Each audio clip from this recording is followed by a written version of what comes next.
ዶናልድ ትራምፕ ዓለምን በተለይም አውሮፓን የሚረብሸው በስልት እንጂ በቅዠት አይደለም። ብዙ ሰዎች ዶናልድ ትራምፕ እየረበሸ ይመስላቸዋል። ይሄ ስህተት ነው። ዶናልድ ትራምፕ የዓለምን ፖለቲካዊና ወታደራዊ ሙቀት እየለካ ነው።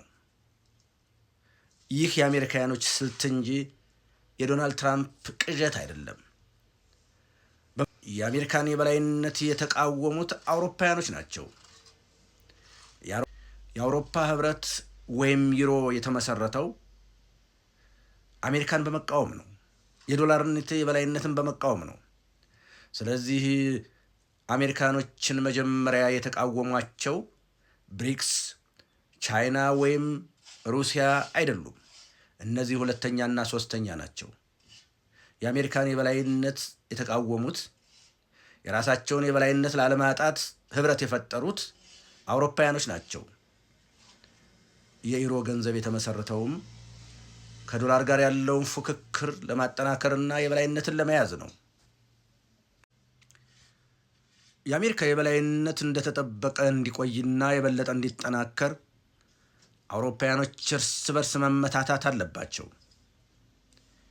ይሄ ስልት ደግሞ ምዕራብ አውሮፓውያኖች በአንድ በኩል፣ በሌላ በኩል ሩሲያ ተሰልፈው ሲደባደቡ ነው። ዩክሬን ለዚህ ጥፋት የተፈረደባት በአጥፍቶ ጠፊነት የተመደበች ሀገር ናት።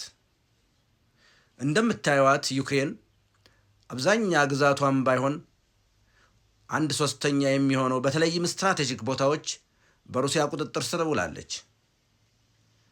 ስለዚህ ይህች ሀገር በአጥፍቶ ጠፊነት የተፈረደባት ሀገር ናት። ስልቱ ግን አውሮፓውያኖችን እርስ በርስ አማቶ የአሜሪካን የበላይነት ማስቀጠል ነው። በዋናነት የአሜሪካን የበላይነት የሚፎካከሩት ሩሲያ፣ በሌላ በኩል ምዕራብ አውሮፓውያኖች ናቸው። እነዚህ ሀገሮች ካልደከሙ የአሜሪካ የበላይነት አይረጋገጥም። ዶናልድ ትራምፕ ይህን ሁሉ የሚያደርገው በስሌት ነው፣ በቅዠት አይደለም። ሁልጊዜም በዓለም ታሪክ በተለይም በአዲሱ የዓለም ታሪክ ውስጥ ከጦርነት ትርፋማ የምትሆን ሀገር ወይም ትርፋማ እየሆነች የመጣችው ሀገር አሜሪካ ናት። የአሜሪካን ሀያልነት የመሰረተው ጦርነት ነው። በአንደኛው የዓለም ጦርነት አሜሪካን ወደ ተፎካካሪ ሀገርነት አመጣ።